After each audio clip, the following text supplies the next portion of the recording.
Well, hello you wonderful people, I'm Amy or AWayfaringFrog and welcome back for another Sims 4 speed build. I ended up doing this one just one day I really felt keen to make a starter home. So that's what we're doing, and we're doing it in San Sequoia, and I figured I'd make this limited pack as well, so it only has the base game and the Growing Together expansion pack within it. I did forget to disable packs before I started building though, and honestly I was just way too lazy to come out of the game to disable them, so I did just filter throughout, but that does mean that I accidentally put a stair railing in that was from another pack during the speed build, and it was only when I uploaded it afterwards that I realised, so I switched that out for a base game one.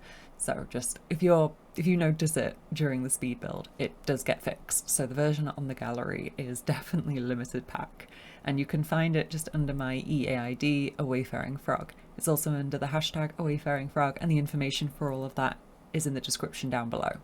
Also, probably worth noting that whilst it is a starter home, the idea was that it was going to be a starter home for 2 Sims. So you actually need 22,000 simoleons to be able to afford this house.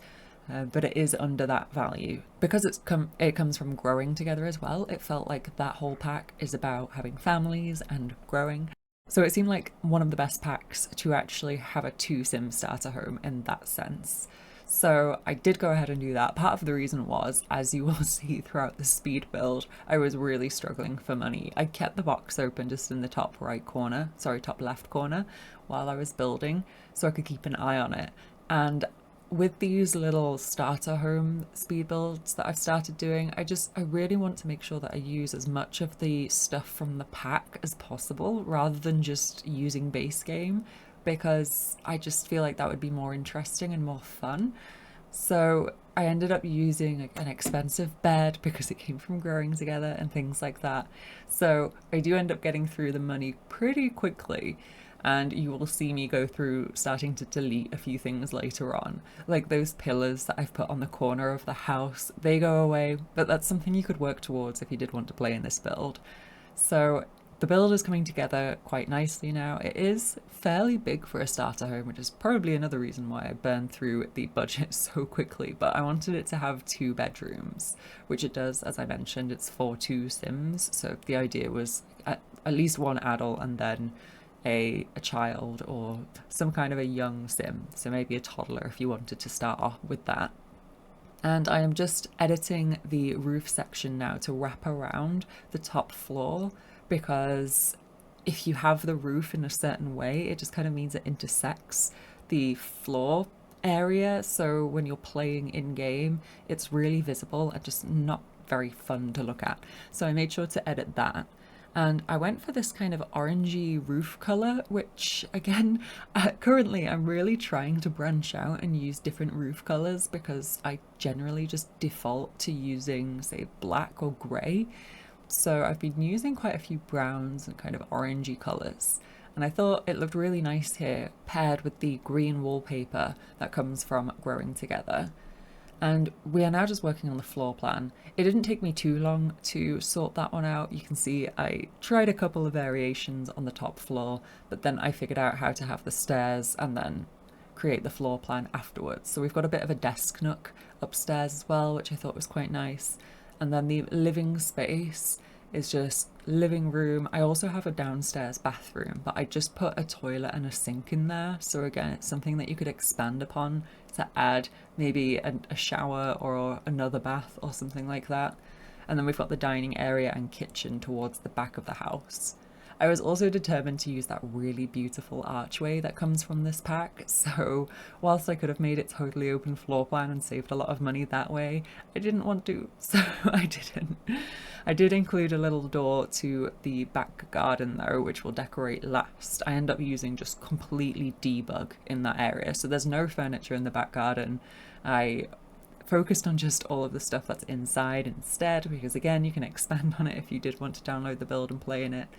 And then it's free in the garden, so you can delete it as soon as you earn enough money and put in some actual fencing and things. I'm not sure if the Sims walk through the fences that I picked out. There are some things in debug where they don't really have any kind of a hitbox. The Sims would just walk straight through it. And when I did playtest this, because I do playtest all my builds, so it does work, but I don't think I tested if they walk through the fence, so I'm uncertain on that one.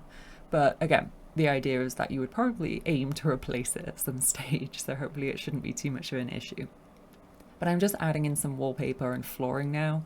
Again, I wanted to make sure that I accounted for it in the budget. I don't normally do wallpaper and flooring this early on, but instead of just adding sort of a placeholder wallpaper, I figured I might as well pick out the colours that I want to use, because it's just going to make decorating with the furniture a lot harder if the colour's completely off, I felt. So I went ahead and did that. I also added in this kind of faux little chimney here, which again, probably not the best decision when I'm trying to do a budget build, but I thought it looked really nice, and I do end up setting the build up for where a fireplace could go in the future. Again, due to budget, I didn't include a fireplace in this build, but you'll see a bit later when we're decorating the dining room where I kind of suggest that it could go. And then we're just going into the kitchen at the moment, and similar kind of thing happens here, where I originally plan out how to have all of the kitchen counters and how I would have them if I was playing in this build. I'd probably also have them wrap around that other section of the wall that kind of juts out, so it's more of like an S shape. But I do have to go through and delete several of those counters later on, because there just wasn't enough budget to have that big a kitchen. And then the bathroom is super simple. I'm not even sure I added toilet paper. I can't remember now. I really went bare bones because I was just determined to make sure I used the nice stuff from the Growing Together expansion pack. It just feels like, what's the point in doing fun little starter homes if you're not going to use the new pack? So that's the aim whenever I do a starter home. Also, I don't do them very often, so if I'm really bad at it, that will be why. I have no practice, but you can see the kitchen is currently a little C shape. It does just turn into more of an L shape later, which is a bit of a shame because I really love how it looks, but again, something you could work towards if you did want to download the build. And there I was just planning out where I would have the fireplace in the future if I was to play in it myself. But now just jumping into the living room, I think the TV ends up getting deleted later as well, so I apologise for that, because it is quite a useful item to have, but it's also kind of expensive. And that archway that I mentioned, I couldn't delete it. I thought it was way too pretty. I did remove the wall under the stairs, which saves quite a lot of money. It does mean it's very weird looking open space, so again, something you might want to amend in the future once your sim earns a bit of money. And also the railing on the stairs, that's what I meant when I said I used a different pack by accident. I can't remember what pack that's from, but when I upload it to the gallery I realised, oh, there's another pack in here, so I switch it out to a base game one. It does mean it's white rather than that kind of wooden tone that's throughout the rest of the build, so it does change a little bit within the screenshots. And now I am just darting around the whole house frantically trying to figure out how to save some money. And it's about here that I think, okay, we'll just do this as a 2-sim starter home because I cannot figure out how to save any more money. So that is the approach we take from now on. So the budget is 22,000 simoleons, as I mentioned. And I just wanted to add a little bit of decoration here and there to make it more interesting. So I used this cluster of plants, which is nice and big, so it fills up lots of space. And then these empty frames are actually items that you can unlock through doing like a family gathering or something, which is another feature of Growing Together.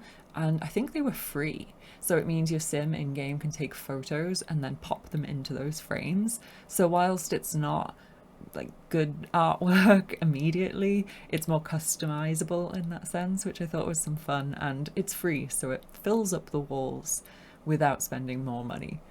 And you can see we just decorated the tiny little kids room. There's not a huge amount in it, and I've now just decided to delete those pillars that are on the corners of the house. I think it makes a build look so much better doing that, but in a budget build it's got to be sacrificed. There's also not a huge amount in the master bedroom either, but again, something that could be worked towards, and I included a lot of the new items in there, which I thought was really cute. And now jumping outside is where I use a lot of this debug. So this is, I think, a base game fence piece that comes just within the world around. So if you're not familiar with debug, anything that is within the exterior worlds that you can't edit, so off lot, that's kind of what populates the debug menu. So I just grabbed this really nice white fence piece because I felt like it matched well, and then created a little walkway to the back of the house. So again, it just helps fill in the lot and make it look more interesting, but it doesn't cost anything because thankfully terrain paint's free, and so is most of debug. There are some items in debug which do cost money. And then I go back for the landscaping from Growing Together as well, just to add some trees, again to help fill up the lot, as well as bring some more colour to the exterior because it's looking a little bit bland right now. I do also really love this kind of sagey mint green that's on the exterior of the build. I think it's such a pretty colour, so I made sure to use that when I was painting it. And I think the yellow flowers highlight that really nicely. They're probably one of my favourite flowers in the game. It's so sad that they're locked behind a debug menu, but at least they're free, so I guess that's a bonus of it. I am just creating a bit more of a patio space now, so there's plenty of room for your Sims to grow here. And whilst there's not actually any real furniture in the building, or in the garden, I think it still looks really nice, and it doesn't look bad, I don't think, that there's no furniture there. If you've seen my other starter homes that I've done, they're usually quite empty. I'm sorry, I'm trying to get better at doing starter homes. If you are enjoying the video though, be sure to hit that like button. It really does help the channel, and let me know if there's a specific world or a specific house from a certain pack that may not come with a world that you'd like to see me make a starter home or any kind of home in the future. I'd really love to hear your thoughts, and I find these little videos just a bit of fun to do. They're nice and quick, and I don't know, sometimes I just really feel like doing something limited pack, like not having to make too many decisions, just having a limited number of options, which is nice. But we are coming to the end of the speed build portion of the video, so do hit that like button if you have been enjoying it. Make sure you let me know what you thought of the build in the comments down below. I'd love to hear your thoughts. But for now, I'll leave you with the screenshots. Hopefully I'll see you next time, and enjoy the rest of your day. Bye for now.